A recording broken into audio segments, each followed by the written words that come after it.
we are given a series circuit made up of a power supply, 2 resistors, and an ammeter. The first question is asking us to calculate the current in the circuit. So it's definitely asking for this current. Since it's a series circuit, there's only one circuit, one pathway. So this is the current that we're looking for. Now we can recall Ohm's law that relates voltage to current times resistance. And rearranging for current, current is voltage divided by resistance.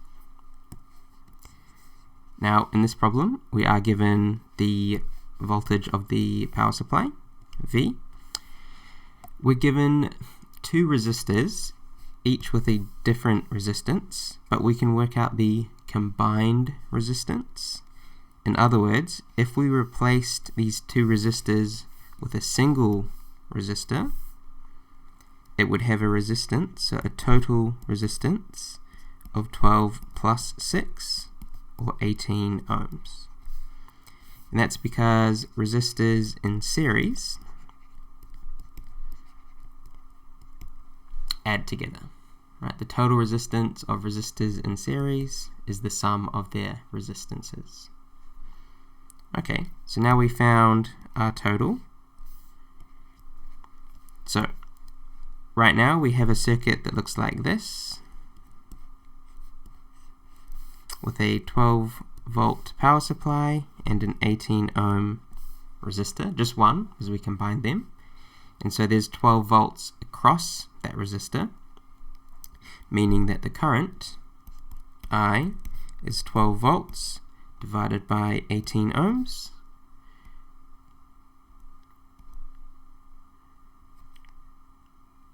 oh, excuse me, wait, what is going on here? Do you see what I'm seeing? They've labeled the voltage as 12 volts, but then say that it's 8 volts.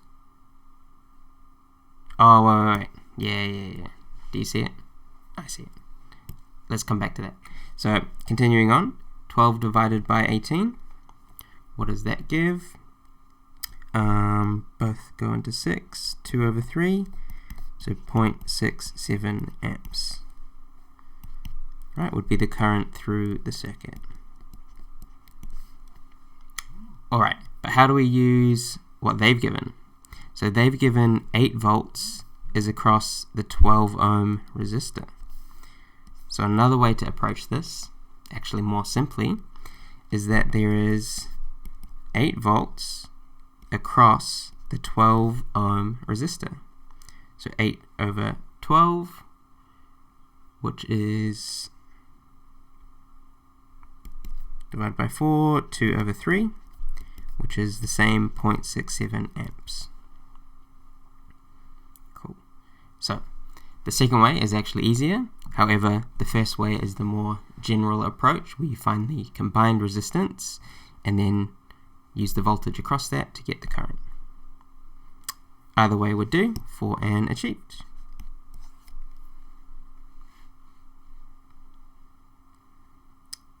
Alright, part B, calculate the amount of energy converted to heat in 1 hour in the 6 ohm resistor. Cool.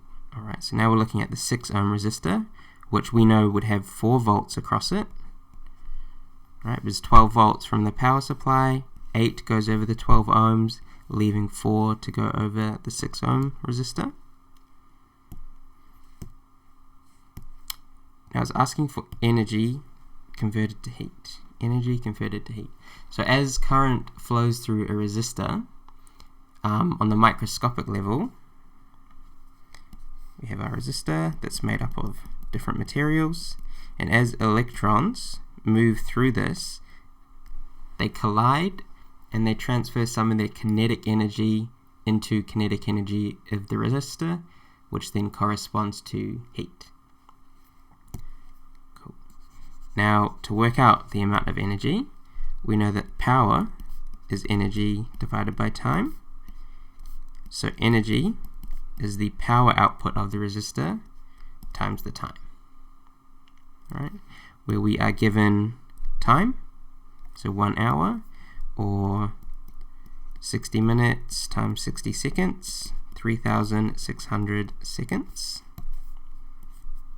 for time. We are looking for energy, so we also need to find out what the power output of that resistor is. The power output of the resistor, in our formula book you can check, power is current times voltage. It is also current squared times resistance, or voltage squared divided by resistance. And I encourage you to derive these two by using Ohm's law and putting it in for I or V. Right, you can derive those other two equations. Okay, so back to the resistor. We know the current is 0.67 amps, and we know the voltage across it, 4 volts. So the power of the resistor is 0.67 amps times 4 volts to give 2.67 watts. Right, where that is the power. And then putting it together, energy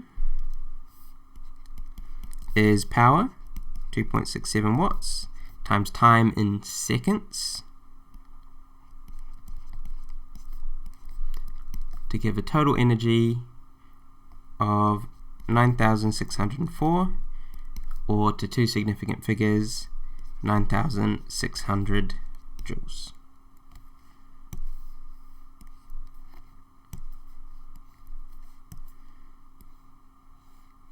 Sweet. So, in summary, in 1 hour, the resistor will radiate 9,600 joules of heat.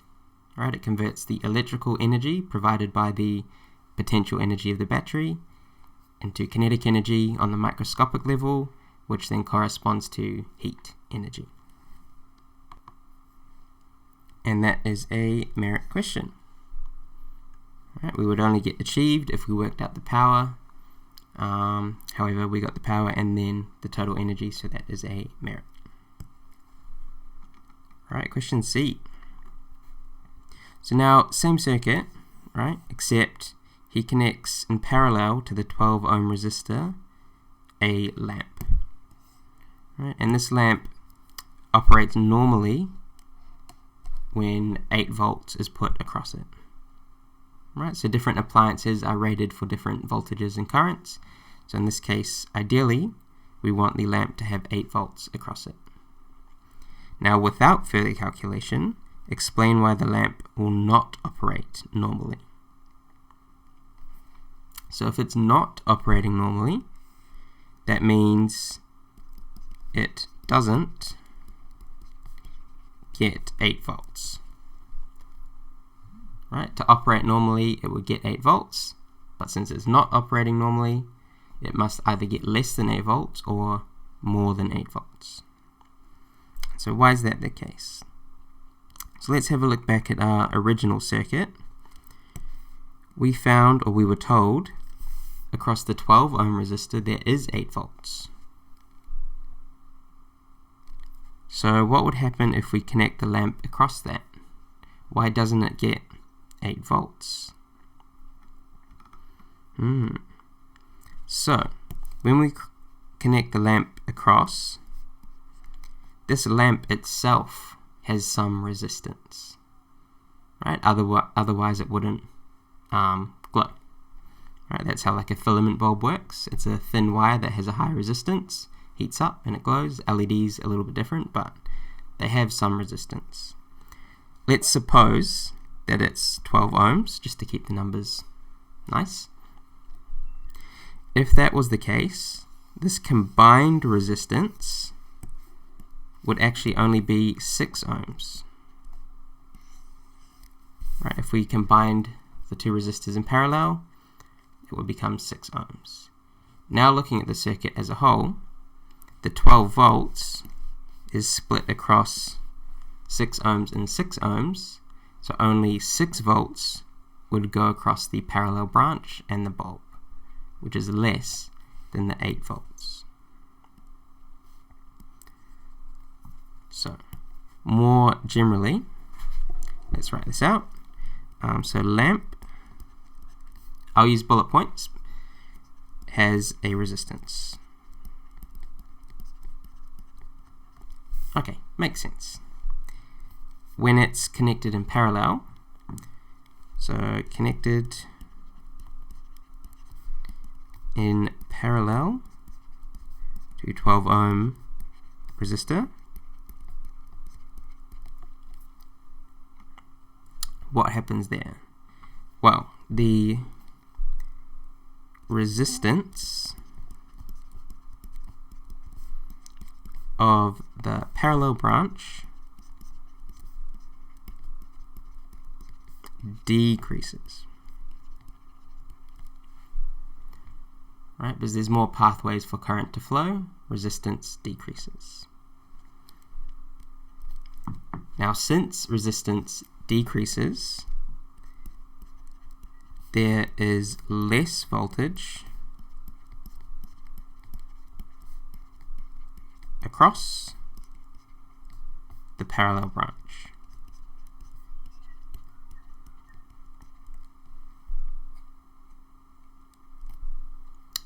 And of course, the lamp and the resistor in the parallel branch would have the same voltage across it. So like hence, less voltage across the bulb or the lamp. And when we say less, it is less than, not tan, been doing too much maths, less than the original 8 volts, right, from the original circuit without the lamp attached. Cool. So, to summarize, connecting the lamp in parallel to the resistor reduces the resistance of that branch. So there is less voltage across that branch, hence less voltage across the lamp. And when we say less, it is less than the original 8 volts. So it could be like 7.99, or it could be 6, anything less than 8. But to operate normally, it needs to be 8.00, which it cannot be. Cool. And this was a merit question. If the only thing you said was that the total resistance decreases, that would be achieved, but then linking it to the voltage across the lamp would give the merit point. Alright, Bob's at it again. He finds another lamp, okay, with a resistance of 4.57 ohms. So let's just put that in. He connects it in the original circuit in parallel to the 6 ohm resistor. And we are asked to calculate the voltage across this lamp. Voltage across the lamp, which would be the same as the voltage across the resistor. In other words, the voltage across this parallel branch. Awesome. So this is a circuit analysis question where we need to simplify things, maybe combine some resistors to work out currents, and then hence voltage. I'll show you one method. It is not the only method. So how I will approach this is I will combine these two resistors that are in parallel, or the resistor and the lamp, into a single resistor. So the circuit will become something like this, right, where the 12 ohms is the same, but we are now needing to find Rp, the resistance of the parallel branch. Cool. So to find that, we can use the equation 1 over Rp equals 1 over R1 plus 1 over R2. Or I'll show you a sneaky shortcut. If you rearrange this for RP, it would equal the product of the two resistors in parallel divided by the sum. Cool. So you could use either equation. They are the same. The one on the right is just rearranged. So I'll use that one. So that's 6 ohms times 4.57 divided by 6 plus 4.57, which gives a parallel resistance of 2.59, I believe, 2.59 ohms. And so I'll update my diagram. Instead of RP, it is 2.59 ohms. Cool. And now you could simplify it further. You could combine these into one resistor to work out the circuit current, and then use Ohm's law to work out the voltage across the 2.59 ohms. I'll take a shortcut and I'll use voltage division. Voltage division. This says that the voltage across that parallel branch is whatever the input voltage is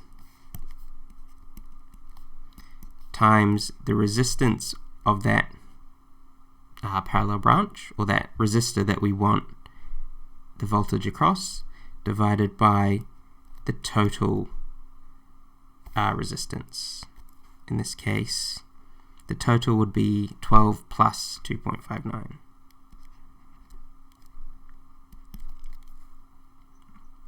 So the input of 12 volts multiplied by this ratio, where RP is 2.59 out of the total, which was 12 plus 2.59, to give a voltage of 2.13 volts. And if you got that far, well done, you got excellence. Cool. So I'll just show you the other way, how to do this problem.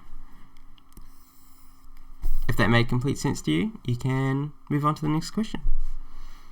Alright, so instead of using voltage division, we could simplify this circuit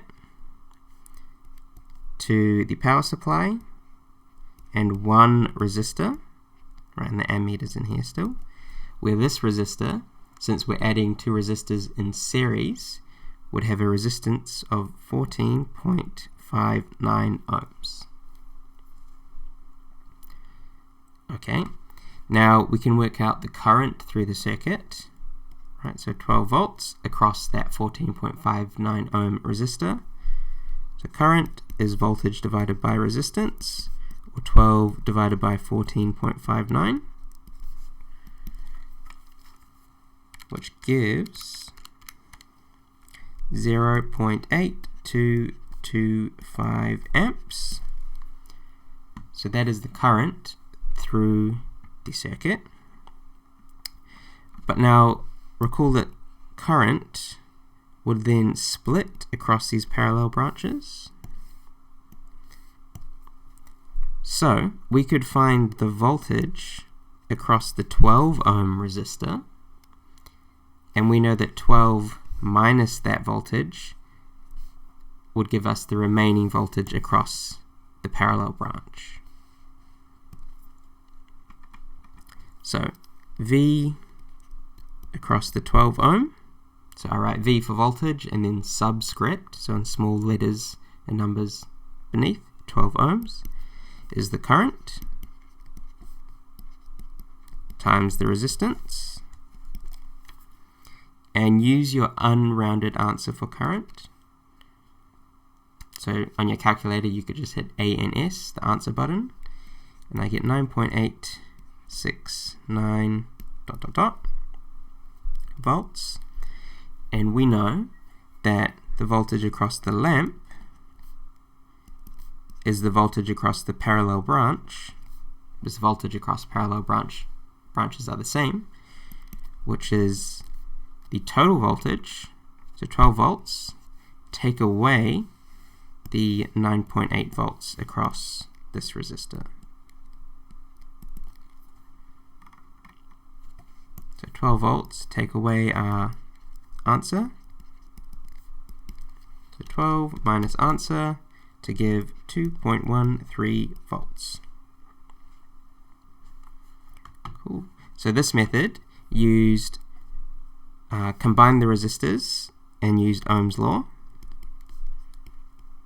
for current, and then Ohm's law again for voltage across the 12 ohm resistor, and then it used what's called KVL, which is Kirchhoff's voltage law, and that just says that the sum of voltages around the circuit must add to 0, or in other words, the voltage drop across each resistor must add to the voltage supplied by the power supply.